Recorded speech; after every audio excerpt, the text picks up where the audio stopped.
everyone, Wardfire here. I'm back with Oknytt, which I think is super awesome. We're in chapter 5, so we don't have that much left, I think. We're, towards the end. The Lichtgubbe spoke of a long-forgotten source of power within the woods. There might still be someone there who can help. So that's totally what we're here for. Ooh, a deer totem. Let's go. A strangely familiar totem, decorated with a deer skull, had been placed at the edge of the woods, spreading a pungent stench throughout the clearing. What an awful smell! What could be the purpose of such a thing? The small creature said, while looking at the Alva, who desperately tried to cover her nose. As the creature touched the pungent-smelling horn, it crumbled, turning to dust in its hands. Whoopsie. We've got smelling salts. Glowing plants. Growing along the edge of the clearing were an odd strain of plants, emitting a soothing glow from their bright buds. This light, how do you think something like this comes to be? The creature asked the Alva, who was leaning forward in an attempt to inspect the peculiar plant. As the creature poked the stem of the plant, the bud started to pulsate, as if aggravated by the faint touch. Oopsie. Cliff. Campsite. Blooming plant. Oh, but Jesus, hello. A shadowy figure had begun to follow the pair as they traversed the narrow trail, yet for the moment keeping its distance from the small creature. What are you? Little troll? Why what are you? is it following us? The creature whispered, while the Alva kept her eyes peeled on the dark shape remaining at their backs. As the creature moved closer, the being quickly disappeared into the shadows. Okay, I'll just go, deal with this blooming plant here. A mysterious plant had come into bloom and was now spreading its spores throughout the forest. So this is what they will look like when they grow up? The small creature said to the Alva, as it pointed at the smaller plants surrounding the larger one. When the creature brought its hand closer to the plant, it suddenly released glowing spores into the air. As they landed on the creature's hand, a strange numbness came over the affected skin. That sounds bad. That sounds like something bad. Partially hidden within the undergrowth, there was an old, scarcely decorated gravestone. Looks like M in, Oh! Hello! I got an achievement. A final resting place. It doesn't look like anyone's been here in a very long time. Do you think they got lost on their way here? The creature turned to its friend, who was tilting her head to have a closer look. The creature began to brush away the dirt from the gravestone, but it didn't appear as if there had been a name inscribed on it. The dark woods, far too dense to travel through, were slowly encroaching on the clearing. Not even someone as small as you would fit through that thick web of branches. The small creature said to the Alva as it peeked into the dark entanglement.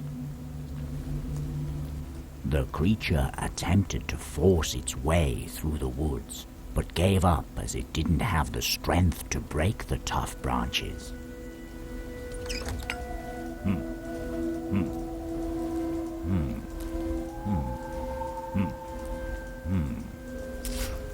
Oh well, let's go to campsite then. This place has an unsettling feeling to it. the small creature whispered as they walked through the abandoned encampment. Why did they leave all of their belongings behind? Very good question. Guarded passage. Nothing here. Okay, so let's start here.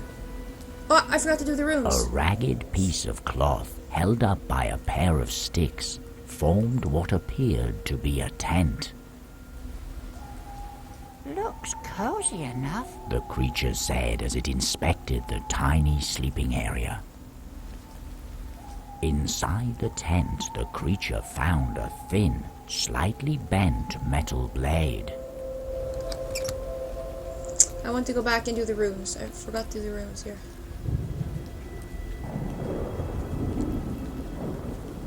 There's more sound. Oh, the rune. It's glowing. Partially hidden within, It doesn't look... the creature Oh, no. Whoa. Holy moly. Oh, look at this. See the creatures? Were they trolls? I think they're trolls. I think they're trolls. Oh, it's a little bird here too. Was it there before? I have no idea anymore. Whoa, okay, stop with the lightning, please. Like, really. Beside one of the tents stood a poultry meat rack, created from 2 carved poles connected by a long string. They must have really been in a hurry to leave their food behind. The small creature said to its friend as it gave the meat a poke with its finger. Stop with the thunder. The small creature picked up the smelly haunch of meat. Yay, more smelly stuff. One of the tents had at some point collapsed and was laying in the wet grass at the edge of the campsite. How sad. This was someone's home once. The creature said as it looked down at the wet mass laying on the ground. The creature picked up the cloth canvas, along with the partially corroded iron post. Huh, cool. Let's see what we have here.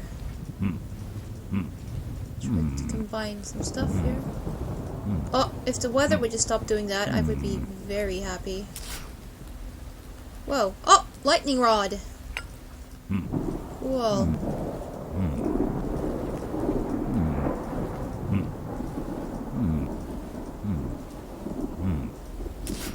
Meat. Stop doing that. And copper blade.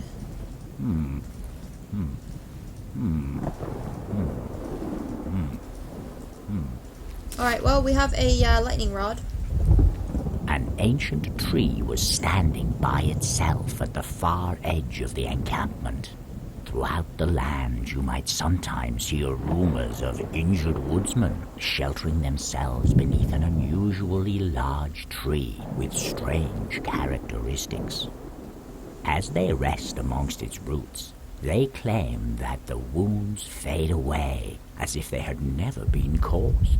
Learning that one may be cured from any ailment by crawling through the tree's roots, many travel from afar to seek relief, but the woodsmen who claim to have found it never seem to recall its exact location within the woods. Hello? Would you mind talking to us for a short while? The ancient tree barely seemed coherent, the lucidity in his eyes fading between each word. So tired, must not fall asleep. Help! What should we do? He seems really scared. The small creature looked at the Alva. We need to help wake him up.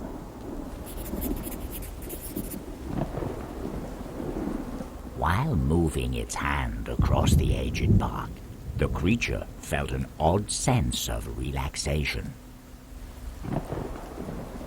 Healing tree! Smelling salts? Haha. As the creature blew the smelling salt onto the ancient tree, he quickly recovered from his drowsiness. Thank you. He exclaimed in a drawn-out fashion, both eyes wide open. Thank you both. I almost fell asleep, you know, just like my brothers. You mustn't. The ancient tree's voice turned mellow as he looked out across the campsite.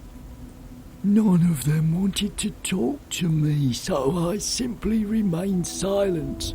Suddenly, it almost took me, the glow. Almost, but you made sure it didn't. That would have been bad, very bad indeed. The ancient tree sighed. I wish I could repay you, but unless you're in need of herbal knowledge, I'm afraid I can't offer you much in return. If you should happen to find any herbs you would like me to process, I'd be happy to help. He said before munching enthusiastically. Although I would need to rinse this horrible taste from my mouth before I could create a proper mixture. If you're in need of my help, could I first trouble you to find me something scrumptious that will restore my taste buds? Berries? Delicious. The ancient tree exclaimed as he bit into the ripe blackberries. It's been a long time since I tasted something like this. Good things don't like to grow here anymore, you see. Some beings infect everything they touch. He muttered. But no matter, when you need my assistance, come see me again. I should be able to create a proper mixture for you, provided you can find good ingredients in this place. Okay, awesome. I'd like this to say eldest, but I'm not sure. I like it to say eldest. That's what I'd like to read, so to speak. The fire had long since burned out. We could sure use a warm fire right now. The creature said, looking at the shivering Alva. As the creature rustled around in the ashes beneath the coals, it found a sooty horseshoe forged from steel. Oh, cool. I'm sure we can use that. A statue depicting an ominous creature was standing near the tree line. These statues must mean something. The creature said to the Alva, who was peeking out from behind its ear to have a look. The statue was cold to the touch, apart from the area surrounding a small carving on its base. Alright, let's go. Let's do runes. What did this do? Nothing. Or it gave us music, maybe. Oh! Oh, bubbles. There we go. The other rune there was, fire. Right, guarded passage. Let's go.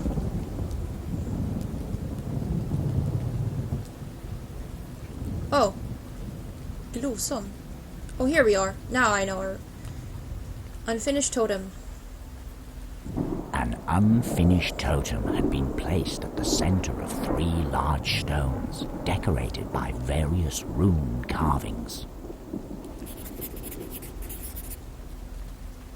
Alright. It looks like it's missing something, doesn't it? The creature said, as the pair beheld the strange creation. Maybe a skull. The totem was firmly stuck in the stone slab beneath it. Yeah. We're still unfinished. It looks like Oh.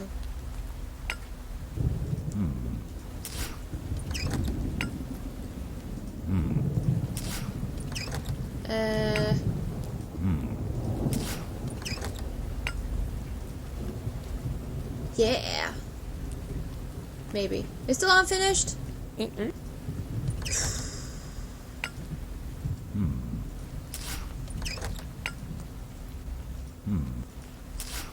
Okay, fine. Fine. Be unfinished. Here's the air A statue. statue depicting an ominous creature was standing near the tree line. These statues. The statue Okay. Let's do it. There we go. Let's do some fire room. Ooh. Hooba looba.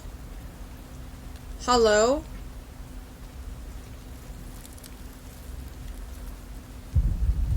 I don't see anything happening really. Hello, Gloson. I did not know that you were a cliff ginormous dog thing. Gloson, vile and repugnant, is a large sow that Oh. dwells in the depths of the forest. Her battened body covered in razor-sharp thorns. She may appear either as an omen in places about to be visited by great misfortune, or to prey on travelers walking along the forest's edge. As she runs towards her victim, the thorns on her back are said to grow larger, cutting the unlucky traveler in half as she sprints in between their legs. After she has satisfied her gluttonous urges, she returns to guard her home in the darkest part of the woods. Now I remember her name. Sheesh. Now I remember who it is. In some versions of the story, she's actually burning. She's on fire. Yeah. Hello? We don't mean you any harm. Can you help us? Gloson's red eye followed the creature's movements, her mouth watering in response to the feast presenting itself before her. Never mind. We will get by somehow. The creature stuttered as it quickly backed away from the huge beast. That's probably a good idea. The alva tugged hard on the creature's ear, stopping it as it was about to move closer to the large sow. Good call. You want meat? No. Okay, let's go look at this anthill. Despite the weather, the large anthill was bustling with activity. You work hard, don't you? The small creature said, as the pair watched the ants carry all manner of things into their home.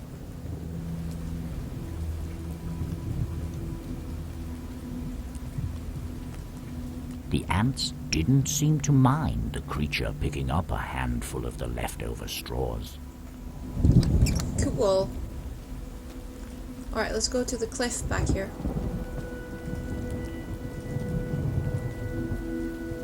What? What do you suppose that thing is over there? Do you see it? The creature asked the alva, who was leaning forward in an attempt to spot the small object. I don't know what you're talking about. Let's go look at the strange totem.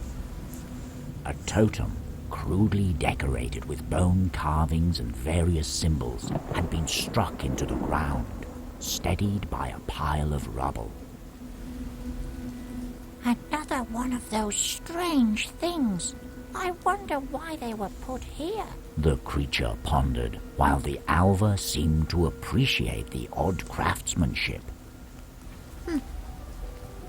As they approached it, the alva's eyes fixed on a particular part of the totem. Do you like this one?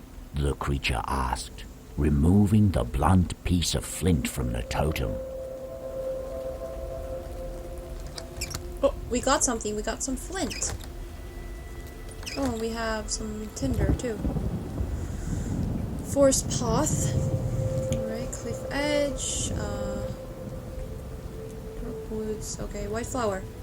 Let's go look at that. Wow! The creature quickly took a step back, surprised by the mangy arm that had suddenly appeared from below the cliff.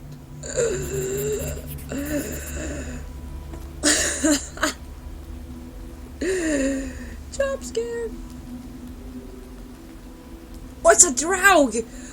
Oh my gosh! Run! Run! Okay, actually, Gloson isn't really much better.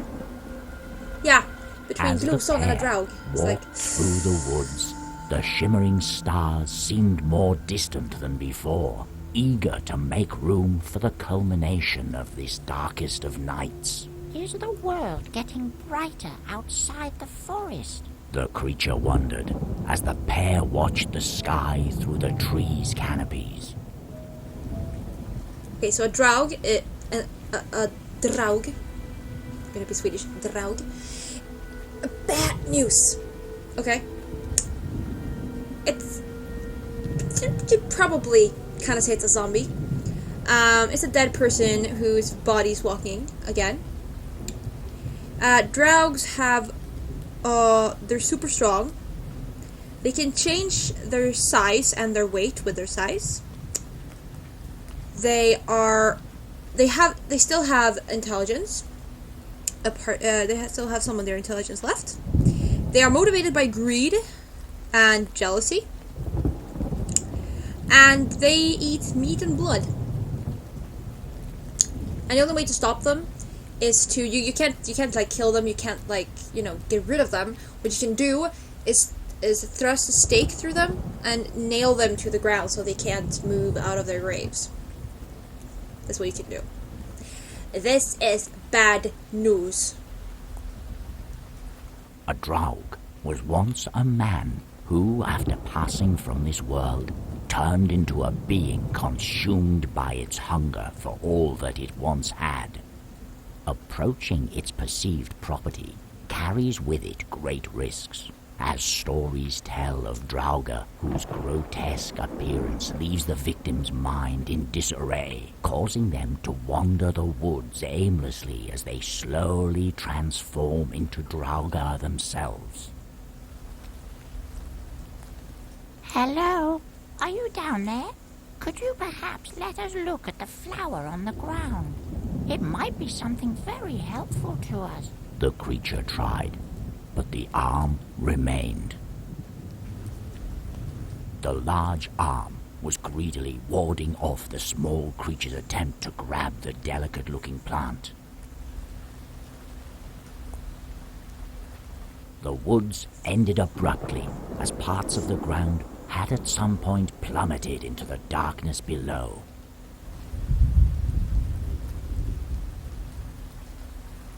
I can't see what's below us, although I don't think I can get us down there safely anyway. The creature said, while shaking its tiny head. Dude, there's a Draug down there. Like, keep away. The creature peeked across the edge of the cliff, but the starlight didn't quite make its way to the bottom. I just realized there's a copper blade here, and we already have one. A gleaming blade had been left stuck in the ground, not far from the edge of the cliff. Maybe we're getting a pair of scissors.